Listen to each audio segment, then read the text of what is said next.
बहुत ध्यान से सुनिए सब लोग। तो जयपुर के राजा की पुत्री मदन मोहन जी की सेवा करती थी। मदन मोहन जी कोई लाड़ लड़ाती, पूरे दिन उन्हीं को सजाती रहती, उन्हीं का श्रृंगार करती, सेवा करती। राजा स्वयं गोविंद देव जी की सेवा करते और उनकी जो पत्नी थी वो गोपीनाथ जी की, मतलब पूरा परिवार ही तीनों ठाकुर की सेवा करते थे। अलग अलग भवन में, अलग अलग महलों में ठाकुर जी विराजते थे। तो राजा की पुत्री का विवाह हुआ करौली राजस्थान में, जहां मदन मोहन जी अभी विराजते हैं। तो राजा की पुत्री का जब विवाह हुआ तो पुत्री से राजा ने कहा, बिटिया ये बताओ तुम्हारा विवाह है, तुमको हम दहेज में क्या दें? वैसे तो हमने सब दिया, लेकिन फिर भी तुम्हारी कोई इच्छा हो तो मांगो। उसने कहा, पिताजी मुझे सबसे ज्यादा प्रेम श्री मदन मोहन जी से है। आप माता जी और पूरा परिवार गोविंद देव जी गोपीनाथ जी की सेवा किया करो। मदन मोहन जी को मैं ले जाऊं अपने साथ, अपने ससुराल में इनकी सेवा करूंगी। बड़ी अच्छी कथा है, ध्यान से सुनना। राजा रोने लगा, अपनी पुत्री के चरणों में सिर झुका के बोला, मुझे क्षमा कर दे पुत्री, तू जो मांगेगी सो दूंगा, पर ये मेरे हृदय है, मैं इनको नहीं दे सकता। मैं वृंदावन से मुगलों से बचा करके इनको लेके आया हूं। वैसे तो ठाकुर जी को बचने की कोई आवश्यकता नहीं, ठाकुर जी कृपा करके आए हैं जयपुर में राजा के ऊपर, पर इनको देख करके मेरे प्राण बचते हैं। तू जो मांगेगी सो दे दूंगा। पर मदन मोहन जी बोले, पिताजी गोविंद देव जी गोपीनाथ जी हैं ना आपके पास में, मदन एक ठाकुर जी मुझको दे दो। यहां राजा की जिद हो गई, नहीं दूंगा। पुत्री की जिद हो गई कि मुझे तो चाहिए, नहीं तो मैं विदाई नहीं होंगी। राजा की पत्नी ने भी कहा, अब इतनी कह रही है तो आप दे दीजिए ना, हमारे पास 2 ठाकुर हैं, इनकी सेवा हम करेंगे विस्तार से। और वैसे भी मदन मोहन जी की पूरी सेवा बचपन से उसने ही की है। तो राजा ने एक प्रस्ताव रखा। बोले, अच्छा पुत्री एक काम करते हैं। बोले, क्या?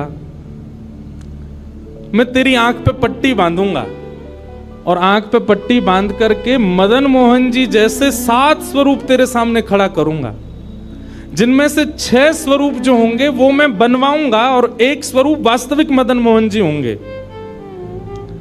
आंख पे पट्टी बांध करके तुझे स्पर्श करके अगर तूने असली मदन मोहन जी को पहचान लिया तो मैं ये मान जाऊंगा कि तू नहीं, ठाकुर जी तेरे संग जाना चाहते हैं। ठाकुर जी की इच्छा पता चल जाएगी। तो राजकुमारी बोली, ठीक है आप ये प्रयोजन कीजिए। राजा ने महाराज कारीगरों को बुलवाया और मदन मोहन जी के डिट्टो कॉपी 6 स्वरूप बनवाए और 6 स्वरूप बनवा करके मदन मोहन जी सहित 7 स्वरूपों को खड़ा किया। पुत्री के आंख पर पट्टी बांध दी, एक जैसा इत्र, एक जैसी पोशाक, एक जैसा मुकुट, एक जैसा श्रृंगार, सब कुछ बिल्कुल एक जैसा। और कहा, पुत्री अब तू इनमें से जो 7 में से पहचान लेगी, अगर असली तूने पहचान लिए तो मैं तेरे संग भेज दूंगा। उसने हाँ तो बोल दिया, लेकिन वो कांपने लगी, घबराने लगी। जैसे ही उसने नेत्रबंद किए तो कथा ऐसी है कि वो रात्रि में जब सोई, अगले दिन परीक्षण होना था, तो रात्रि में जब सोई तो बहुत रोई और ठाकुर जी से कहने लगी, नाथ मैं आपसे बहुत प्रेम करती हूं, मैं आपके बगैर नहीं रह सकती, पर मेरे पिताजी की बहुत जिद है। अब कहीं मैं आपको नहीं पहचान पाई, मेरे तो प्राण ही निकल जाएंगे, विदा होना तो बहुत दूर की बात है।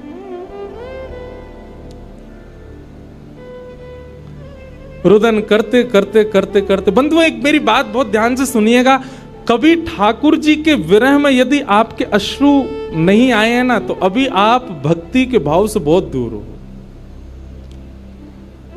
आपको वृंदावन जाना अच्छा लगता है, वृंदावन में घूमना अच्छा लगता है, राधा राधा नाम ध्वनि पर झूमना अच्छा लगता है, कथाएं प्रवचन सत्संग बढ़िया लगते हैं, ये सब एक प्रथम सोपान, प्रथम सीढ़ी है। पर प्रमुख सीढ़ी तो भजन मार्ग या भक्ति पथ की विरह है। अगर वो आपके चित्त में कभी ठाकुर जी के लिए नहीं आया है तो अभी आप बहुत पीछे छूटे हुए हो।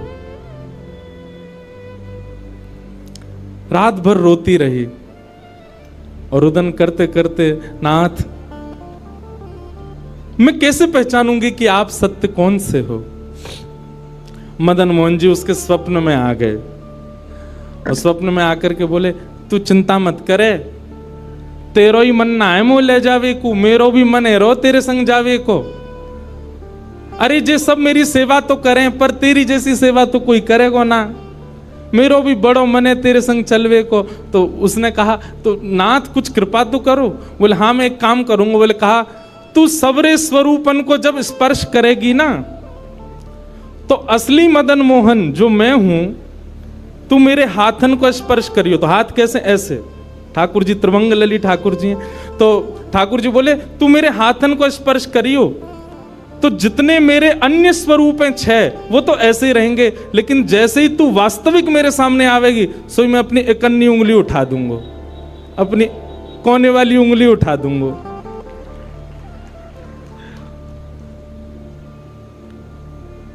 ठाकुर जी कितना प्रेम करते हैं अपने भक्त से। ठाकुर जी बोले, मैं अपनी इकन्नी उंगली उठा दूंगा और तू स्पर्श करती करती मेरी जैसे इकन्नी उंगली उठे, वाकू पकड़ लियो और तुरंत पिताजी से कह दियो, जय रे मदन मोहन जी, मैं चल दूंगा तेरे संग। अब तो दूसरे दिन वो पिताजी के पास गए, पिताजी जल्दी करिए, कब चलना है, कब? बोले, तुझे तो इतना विश्वास है जैसे तू वास्तविक में मदन मोहन जी को ले ही जाएगी, लेकिन बिटिया तू भी याद रखियो, मैंने ऐसे स्वरूप बनवाए कि कोई बता ही नहीं सकता कि असली मदन मोहन कौन से। बोले, पिताजी आप सन्मुख पधराओ। तो महाराज भीड़ लग गई देखने वालों की, पूरा राजभवन इकट्ठा हो गया जयपुर का। 7 स्वरूप विराजमान हुए।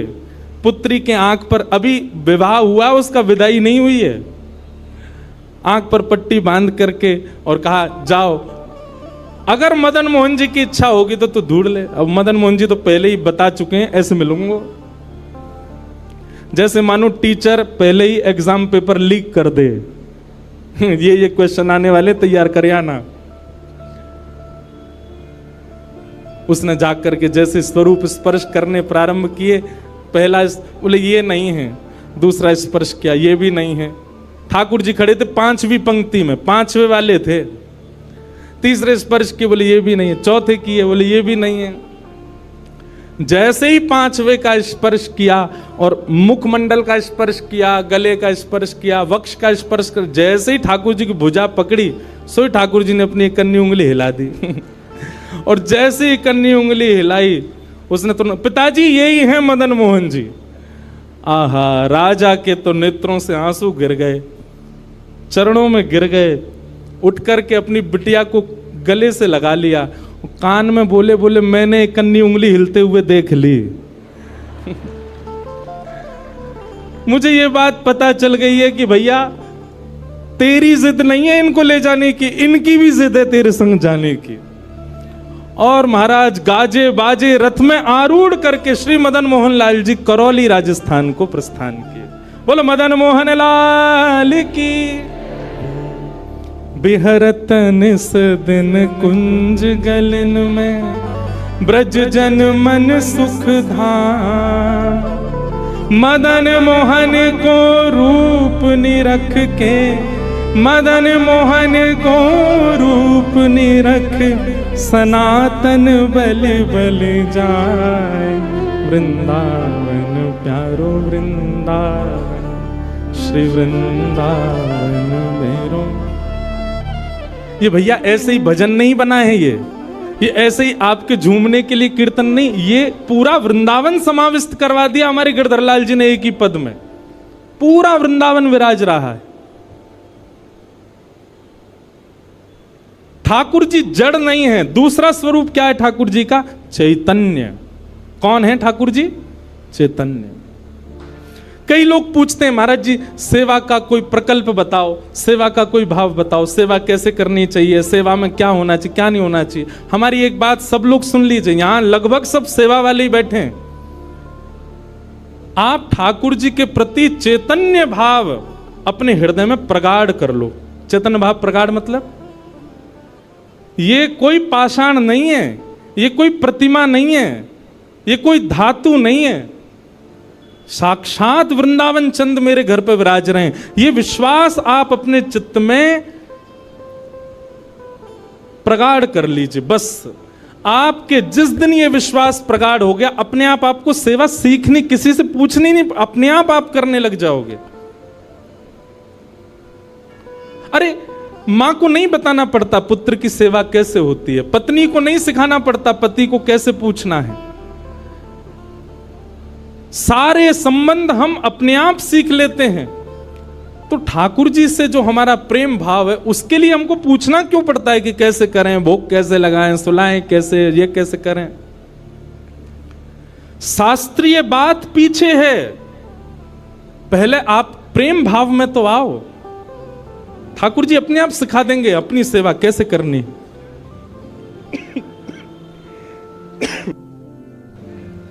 प्रेम भाव, उनके प्रति पाषाण की बुद्धि मत रखो, चैतन्य भाव रखो।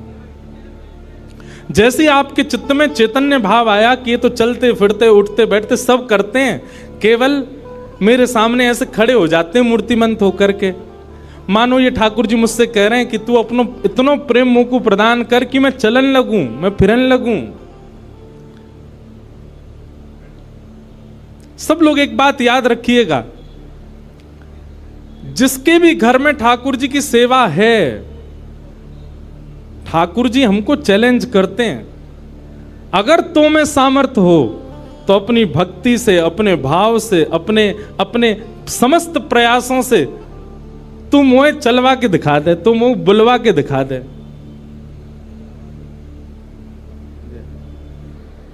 बोलो गंगा मैया की जय।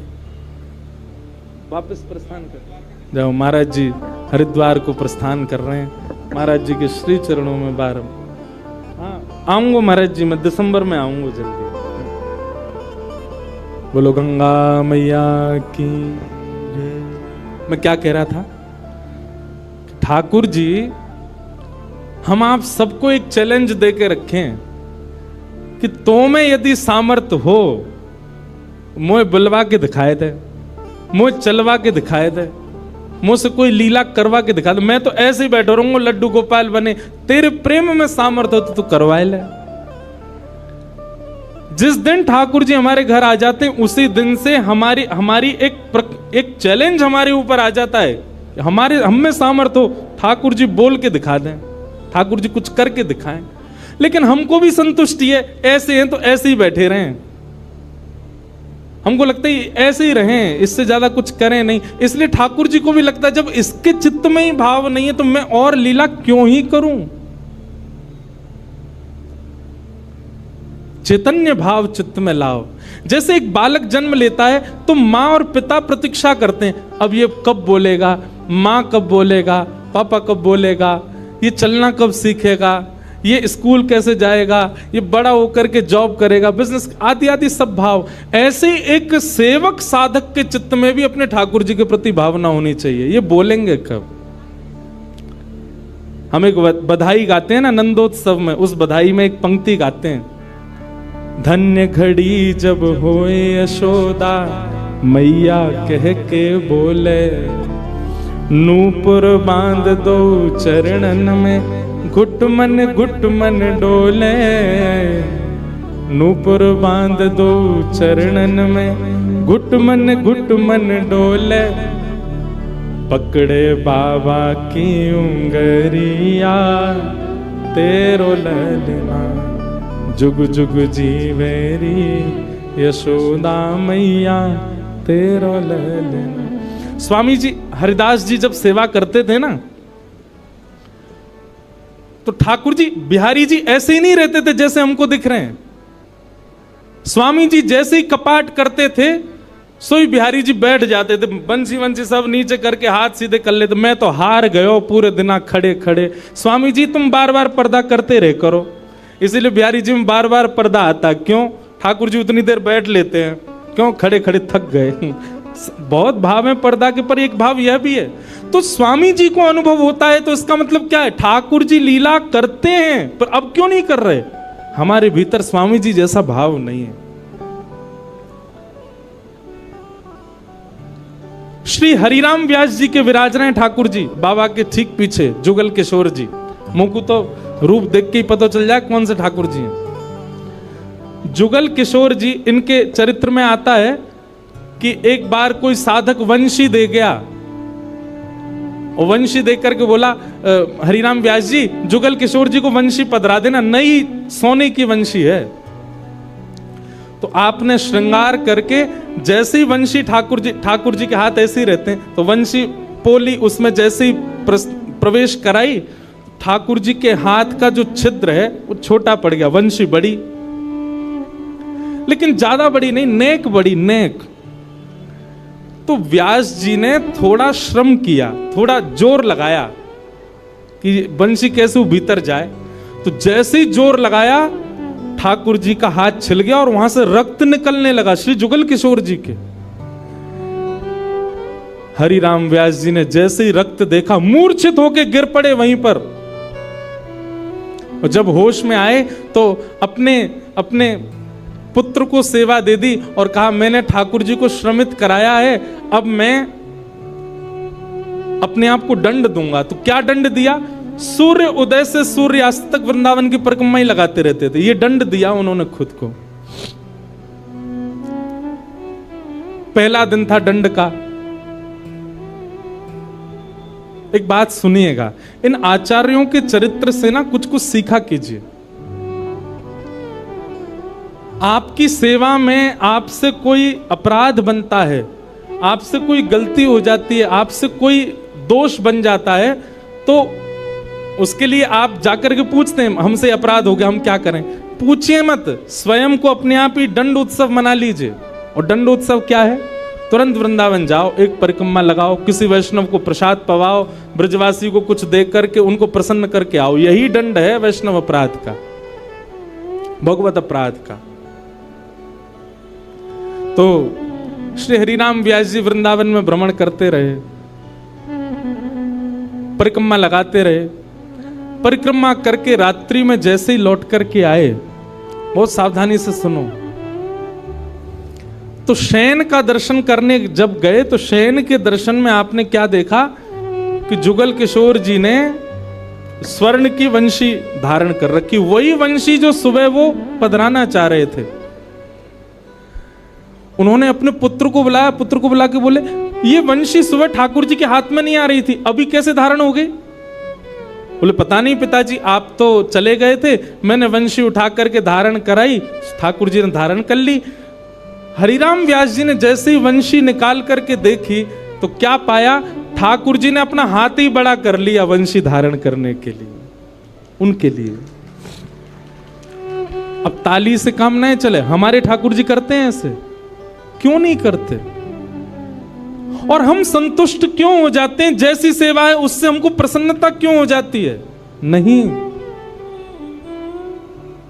ये इस बात का प्रमाण है कि कहीं ना कहीं हमारी भक्ति में, हमारे भाव में, हमारे प्रेम में अभी वो स्तर नहीं आया कि ठाकुर जी उसको स्वीकार कर लें। इसलिए भैया, सबसे पहली बात भक्ति में, सेवा में सबसे पहला प्रकार, ठाकुर जी को आप चैतन्य मानो। वो जड़ नहीं है, वो पीतल के नहीं है, वो अष्टधातु के नहीं है, वो मार्बल के नहीं है, वो साक्षात ठाकुर जी हैं, वो साक्षात चैतन्य है। उनके प्रति चैतन्य बुद्धि आपने धारण कर ली, अपने आप ठाकुर जी अपने आप लीलाएं कराना प्रारंभ कर देंगे। मुझको राधा रमण कर दो वैसा, मुझको राधा, नित्य की प्रार्थना होनी चाहिए ठाकुर जी से। रटू में तेरा नाम यूं आठों याम, रटू में तेरा यूं आठों याम, रटू में तेरा नाम यूं आठों याम, रटू में तेरा नाम।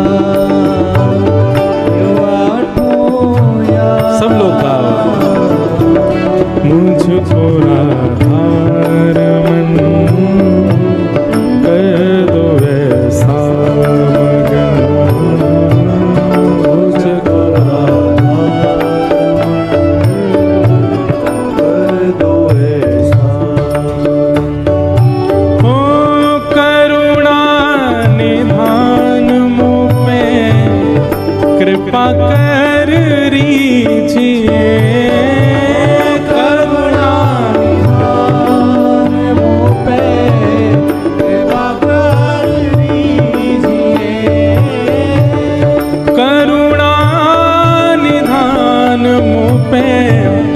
कृपा कर रीजिए, करुणा निधान मुझ पे कृपा कर रीजिए। ब्रज में बसा के मोहे सेवा सुख दीजिए, ब्रज में बसा के मोहे सेवा सुख दीजिए। ओ ब्रज में बसा के मोहे सेवा सुख दीजिए, ब्रज में बसा के मोहे सेवा सुख दीजिए। और प्रेम से भर दो मन गाऊं तेरे भजन, प्रेम से भर दो मन गाऊं तेरे भजन। ओ रटूं मैं तेरा नाम यूं आठों याम, रटूं मैं तेरा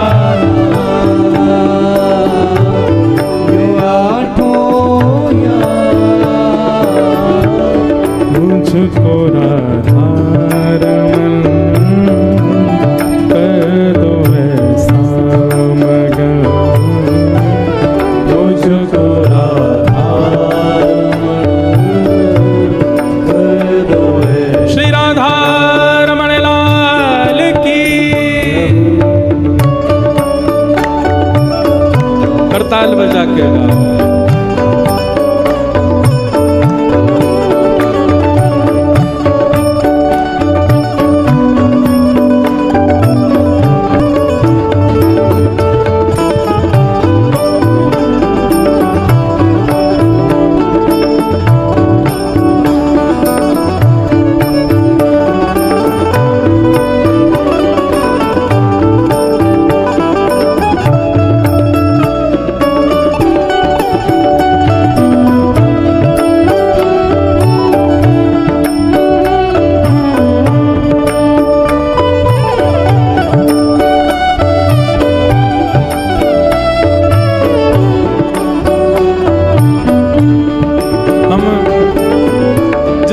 पर चर्चा कर रहे हैं कि ठाकुर जी को चैतन्य मानो, वे पाषाण नहीं है, वे पाषाण तो हमारे लिए बन करके खड़े हैं कि तू अपने प्रेम से मुझे चैतन्य बना। वो चैतन्य ही हैं और उसी भाव की पूर्ति इस पद के दूसरे भाव में, दूसरे अंतरे में होती है। भाव से गाओ सब लोग। भाव भरे भूषणों से आपको सजाऊं मैं, भाव भरे भूषणों से आपको सजाऊं मैं, भाव भरे भूषणों से आपको सजाऊं मैं, भाव भरे भूषणों से आपको सजाऊं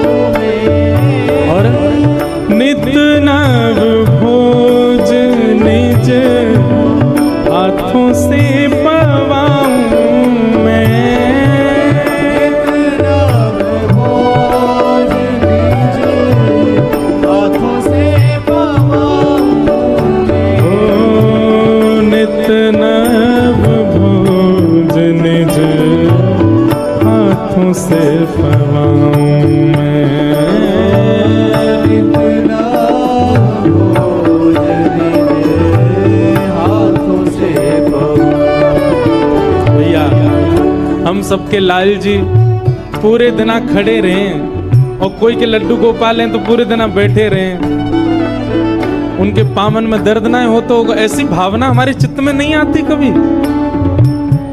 नित्य की सेवा में एक काम किया कीजिए, रोज रात्रि अपने ठाकुर जी के चरण जरूर दबाया कीजिए। सिंथेटिक नहीं पर असली वाला इत्र मंगाइए, थोड़ा महंगा आएगा, मंगवाओ ठाकुर जी की सेवा के लिए, और चरणों में इत्र लगा करके, और फिर बड़े धीमे धीमे उंगलियों से। अच्छा, एक बात और है, हमारे पुष्टि मार्ग के आचार्य कहते हैं ठाकुर जी की सेवा में अंगूठा का प्रयोग नहीं होना चाहिए। क्यों? कहीं भी जोर लगाना होता है, हम अंगूठा का ही प्रयोग करते हैं। और ठाकुर जी की सेवा में अगर आप अंगूठा लगाते हो, ठाकुर जी को पीड़ा होती होगी, लग जाती होगी, इसलिए उंगलियों से सेवा का ही निधान होना चाहिए। कहीं उठा करके भी रखें तो अंगूठा से ठाकुर जी को बड़े आराम से स्पर्श करना चाहिए। शास्त्र हमारे आचार्य तो ऐसा कहते हैं कि अगर आपने अंगूठा का प्रयोग किया भी है तो श्रृंगार के बाद ठाकुर जी का एक अलग से भोग लगाओ। किस बात का? श्रम भोग। ठाकुर जी आपको दर्द हो गया होगा, हमने अंगूठा से दबाया आपको, इसलिए मंदिरों में श्रम भोग आता है। बेचारो बहुत हमारो ठाकुर वृंदावन को बड़ो हल्को सो, नेक में हार जाए, नेक जोर ते सर दबाए दो, हाथ दबाए दो, पांव दबाए, थक जाए इतने में तो श्रम भोग लाओ। नित्य रात्रि में ठाकुर जी को शयन से पहले चरणों में इत्र जरूर सेवा किया करो। श्रृंगार कोई कर जाए, भोग कोई बनावे, पर रात्रि शयन तो सेवक को स्वयं कराने चाहिए। दाबु तुमरे चरण करो जब तुम शयन, दाबु तुमरे चरण करो जब तुम शयन, ओ दाबु तुमरे चरण करो जब तुम शयन,